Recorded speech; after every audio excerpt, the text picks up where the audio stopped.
আসসালামু আলাইকুম। রড্রি বার্সেলোনায় আসছেন, এটা মোটামুটি এখন কনফার্ম। ম্যানচেস্টার সিটি বার্সেলোনার শেষ যে প্রপোজাল সেটিকে অ্যাকসেপ্ট করেছে, কিন্তু প্রশ্নটি হচ্ছে বার্সেলোনার রড্রিকে কেন এতটা প্রয়োজন হয়ে পড়ল। দেখুন, যখন এই ট্রান্সফার উইন্ডোটি শুরু হয় তখন রড্রির সাথে বার্সেলোনার আসার নিয়ে কোনো ধরনের রিউমার বা কোনো আলোচনা কিন্তু ছিল না। আলোচনা যেটি ছিল সেটি হচ্ছে রড্রি রিয়াল মাদ্রিদে যাচ্ছেন, এবং সেই আলোচনা অনেক দূরে গিয়েছিল। রড্রি রিয়াল মাদ্রিদকে হ্যাঁও বলেছিলেন, তারপরে রিয়াল মাদ্রিদ এবং ম্যানচেস্টার সিটি, এই দুই যে ক্লাব তাদের মধ্যেও আলোচনা হয়েছে, ট্রান্সফার ফি নিয়ে আলোচনা হয়েছে। তারপরে এই রেসে বার্সেলোনা ঢোকে। রিয়াল মাদ্রিদের রড্রিকে প্রয়োজনীয়তাটা আমরা খুব সহজভাবে বুঝতে পারি যে রিয়াল মাদ্রিদের একজন কন্ট্রোলার দরকার, যে কন্ট্রোলারের অভাবে টনি ক্রুস চলে যাওয়ার পরে গত 2 সিজন রিয়াল মাদ্রিদ ট্রফি শূন্য ছিলেন। কিন্তু বার্সেলোনার কেন দরকার হয়ে পড়ল রড্রিকে? তার একদম যদি প্রথম প্রশ্নের উত্তর হয় সেটি হচ্ছে ফ্র্যাঙ্কি ডি ইয়ং অন্তত পক্ষে 4 থেকে 5 মাসের জন্য মাঠের বাইরে চলে গেছে। তার মানে বার্সেলোনার মিডফিল্ডে একটা শূন্যতা তৈরি হয়েছে একজন কন্ট্রোলারের। যেই কন্ট্রোলারের অভাবটা আমরা রিয়াল মাদ্রিদের ক্ষেত্রে বলছিলাম, সেই কন্ট্রোলারের অভাবটা আমরা বার্সেলোনাতেও দেখছি। কিন্তু সেক্ষেত্রে তো আরেকটা প্রশ্ন আছে, বার্সেলোনাতে তো পেড্রি আছেন যিনি কন্ট্রোলার হিসেবে খেলেন, তিনি কন্ট্রোলারই, তিনি প্লে মেকার। সো যদি পেড্রি থাকেন তারপরেও কেন আবার রড্রিকে দরকার হবে? কারণটা এবার একটু পিছিয়ে যেতে হবে। পিছিয়ে যাওয়ার জায়গাটি হচ্ছে, প্রত্যেকটা দল যখন একটা লম্বা সময়ের জন্য ডমিনেট করেছে তখন আপনারা দেখবেন সেই দলে 2জন করে কন্ট্রোলার খেলেছে, নিদেন পক্ষে 2জন করে কন্ট্রোলার খেলেছে। বার্সেলোনার স্বর্ণযুগে 2 কন্ট্রোলার ছিলেন আন্দ্রেস ইনিয়েস্তা এবং জাভি।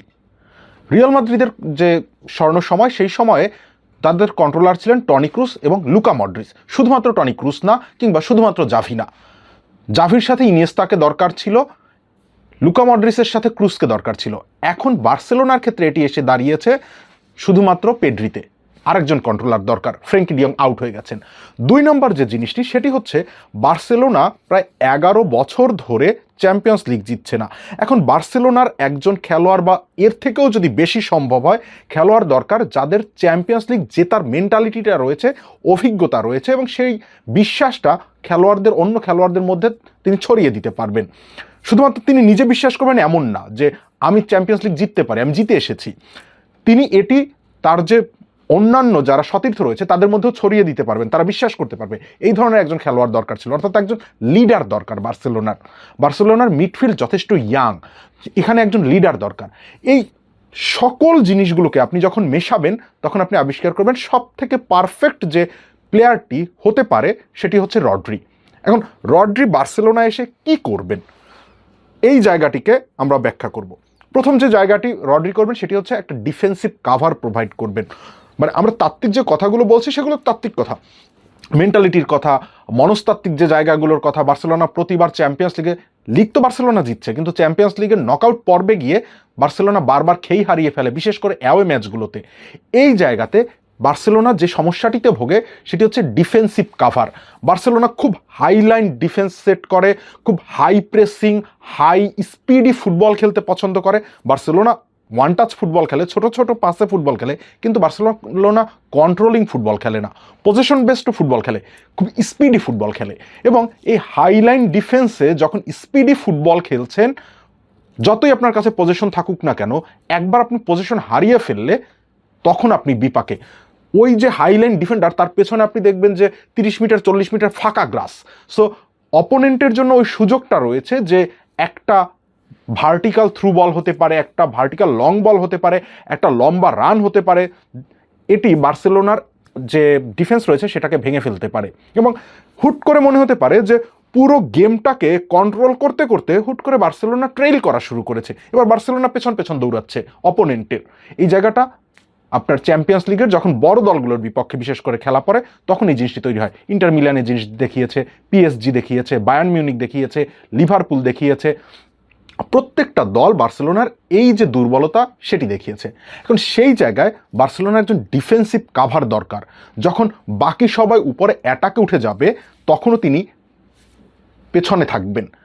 নট নেসেসারি যে তাকে প্রত্যেকটা বল ট্যাকেল করে উইন করতে হবে, কিন্তু রড্রি হচ্ছেন ওই প্লে মেকার, ওই ডিফেন্সিভ মিডফিল্ডার, ওই এলিট ক্যাটাগরির যিনি প্রত্যেকটা বলের জন্য তাকে ডাইভ করতে হয় না, ট্যাকেল করতে হয় না, তার পজিশনাল সেন্সটা রয়েছে। অর্থাৎ তিনি একজন সেকেন্ডারি প্লেস হিসেবে কাজ করতে পারেন। কিভাবে একটু ব্যাখ্যা করি। প্রথম জিনিসটা খেয়াল করুন, বার্সেলোনার জন্য পজিশন তো কোনো ধরনের সমস্যা না। প্রত্যেকটা ম্যাচে আপনি দেখবেন বার্সেলোনার জন্য সমস্যা মানে 65% 70% পজিশন তার রয়েছে।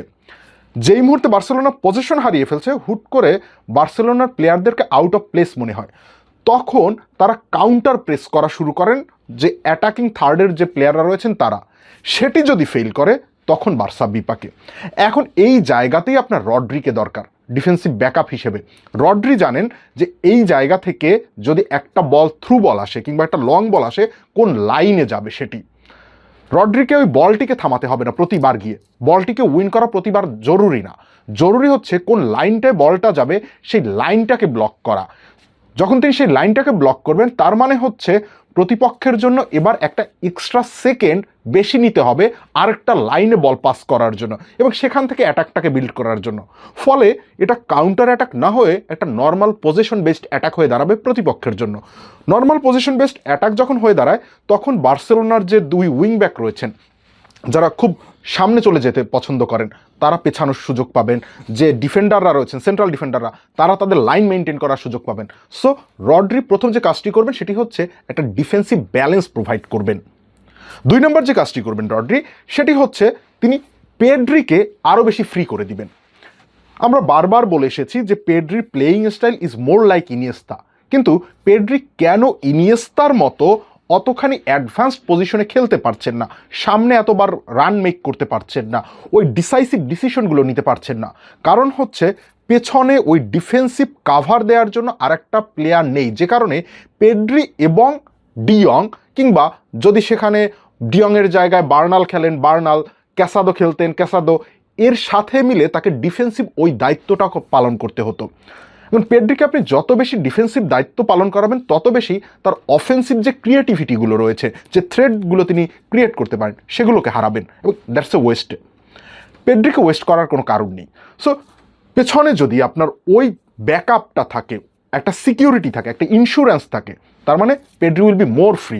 তখন আপনি দেখবেন যে পেড্রি লেফট উইংয়ের সাথে, অ্যাটাকিং মিডফিল্ডারের সাথে, রাইট উইংয়ের সাথে, স্ট্রাইকারের সাথে আরও বেশি লিঙ্ক আপ করতে পারছেন, তিনি আরও বেশি অ্যাডভান্সড পজিশনে খেলতে পারছেন, তিনি আরও বেশি থ্রেট ক্রিয়েট করতে পারছেন। এটা হচ্ছে বার্সেলোনার জন্য সব থেকে বেশি জরুরি জিনিস, পেড্রিকে আরও বেশি অ্যাটাকিং থ্রেট বানানো। তাহলে পুরো মিডফিল্ডটা বার্সেলোনার কন্ট্রোলে মোর সময় থাকবে। 3 নম্বর জিনিস সেটি হচ্ছে যখন যেটি একদম প্রথমেই বললাম যে বার্সেলোনার জন্য পজিশন কোনো ম্যাচেই ম্যাটার করে না, পজিশন সবসময় বার্সেলোনার বেশি থাকে। বার্সেলোনার জন্য সমস্যা হয় যখন বার্সেলোনা পজিশন লুজ করে। যখন পজিশন লুজ করে তখন বার্সেলোনা দে প্যানিক। এবং বার্সেলোনার কে জানতে হবে, যদি চ্যাম্পিয়ন্স লিগ জিততে যায়, রড্রিকে এনে লিগ জেতার কোনো কারণ নেই বার্সেলোনার। কারণ লিগ জিততে বার্সেলোনা এমনিতেই পারে। বার্সেলোনা যেই ধরনের ফুটবলটা খেলে, ফ্রি ফ্লোয়িং অ্যাটাকিং যে ফুটবলটা খেলে, ট্রানজিশনাল বেস যে ফুটবলটা খেলে, এই ফুটবলটা যতক্ষণ পর্যন্ত কাজ করে দেখতে খুব ভালো লাগে। এবং এই জিনিসটা খুব বেশি কাজ করে ধরুন মিড টায়ার টিমগুলোর সাথে, জিরোনার সাথে কাজ করে, এলচের সাথে কাজ করে, দেপোর্তিভো লা করুনার সাথে কাজ করে। কিন্তু যখন আপনি ইউরোপিয়ান জায়ান্টদের বিপক্ষে খেলতে যাবেন, দে হ্যাভ দোজ প্লেয়ার্স যারা আপনার এই পাসিং চ্যানেলগুলোকে বন্ধ করে দিতে পারে, আপনার কাছ থেকে বল কেড়ে নিতে পারে। তখন বার্সেলোনা বিপাকে পড়ে যায় এবং এই সময় রড্রি হচ্ছে সব থেকে বেশি ইফেক্টিভ। রড্রি আদার ডিফেন্সিভ মিডফিল্ডারদের মতো না যে অপোনেন্ট বল কেড়ে নিয়েছে তার মানে হচ্ছে সাথে সাথে আমাকে বল উইন ব্যাক করতে হবে এবং সেজন্য একটা ট্যাকেল করতে হবে কিংবা হচ্ছে তাকে ফেলে দিতে হবে। কাউন্টার প্রেসিং করার জন্য বার্সেলোনার অনেকগুলো প্লেয়ার রয়েছে। নতুন করে আদেমিকে কেনা হয়েছে, অ্যান্থনি গর্ডনকে কেনা হয়েছে। These are beasts, they have speed, they can press throughout the whole 90 minutes. রড্রিকে দরকার হচ্ছে এই কাউন্টার প্রেসিং জায়গাটায় একটা নির্দিষ্ট জায়গা দখল করা, যেটা যিনি বুঝতে পারবেন যে বলটা এখন কাউন্টার অ্যাটাকটা কোন জায়গা থেকে হতে পারে। কারণ এটা তো খুব ভিজিবল, মাঠের পুরো সিচুয়েশনটা কি। আপনি লেফট সাইড থেকে, লেফট উইং থেকে অ্যাটাক করছেন, তার মানে হচ্ছে রাইট সাইড ফাঁকা হয়ে যাবে। যদি এবার কাউন্টার অ্যাটাক আসে তাহলে ওটা রাইট সাইড থেকে কাউন্টার অ্যাটাক আসবে। লেফট সাইড থেকে একটা ভার্টিক্যাল বল রাইট সাইডে যাবে, ওই দলের রাইট উইঙ্গারটা ওখান থেকে রান মেক করবেন এবং সেখান থেকে কাউন্টার অ্যাটাক হবে। খুব ভিজিবল জিনিস। তার মানে হচ্ছে আপনাকে গিয়ে ট্যাকেল করাটা আপনার প্রায়োরিটি না, আপনার প্রায়োরিটি হচ্ছে রাইট সাইডটাকে ব্লক করা, রাইট সাইডে চলে যাওয়া। তার মানে রাইট সাইডে যে উইঙ্গারটা রানটা মেক করবেন তাকে যদি আপনি আটকে দিতে পারেন, তার কাছে যদি বলটা পৌঁছাতে না পারে, তার মানে এই অ্যাটাকটা আপনি সহ্য করতে, আপনাকে আর হজম করতে হবে না। So Rodri is that elite midfielder. এখন বার্সেলোনাকে, এটাই আপনি বার্সেলোনার প্লেইং স্টাইলের বাইরে গিয়েও বলতে পারেন, ডার্টি ফুটবলও বলতে পারেন কোনো কোনো ক্ষেত্রে, কিন্তু Barcelona needs to play sometimes dirty and they need to know how to play dirty football. খুব সুন্দর ফুটবল বার্সেলোনা খেলে, এটা আমরা সবাই জানি, কিন্তু সুন্দর ফুটবল নট অলওয়েজ আপনাকে চ্যাম্পিয়ন্স লিগ জেতায়, যেটা বার্সেলোনা গত 11 বছর জেতায়নি। So you need to play dirty, you need to know how to play dirty. যে কারণে যেই মুহূর্তে আপনি বলটিকে লুজ করছেন, সেই মুহূর্তে কিভাবে এই ডার্টি মাইন্ডটা আপনার, মানে not dirty in a sense dirty, rather playing স্টাইলের ডার্টি বলছি, যে ও এবার অ্যাটাক করবে, অ্যাটাকটাকে আপনি বন্ধ করে দিবেন। এই অ্যাটাকটা বন্ধ করার পদ্ধতিটা জানতে হবে, এবং সেই পদ্ধতিটা রড্রি জানেন। নাম্বার 4 যেটা খুব ভাইটাল, সেটি হচ্ছে অনেক সময় দেখা যায় যে বার্সেলোনা শেষ মুহূর্তে গিয়ে একটা গোল হজম করছে। Throughout the whole 80 minutes 90 minutes Barcelona match control করছে, এবং তারপরে গিয়ে লাস্ট মিনিটে গিয়ে কিংবা 86-87 মিনিটের সময় একটা গোল হজম করে বার্সেলোনা ম্যাচটাকে খুইয়ে বসছে। এই যে যখন আপনি এগিয়ে থাকবেন, তখন গেমের টেম্পো কিভাবে কন্ট্রোল করবেন, এই কন্ট্রোলিংয়ের দায়িত্বটা এতদিন ছিল শুধুমাত্র পেড্রির উপরে, সিঙ্গেল ম্যানের উপরে, যেটি প্রথমে বলছিলাম যে যখন এটা আপনার দুজন হয়ে দাঁড়ায় তখন এটা আরও বেশি এলিট হয়ে দাঁড়ায়।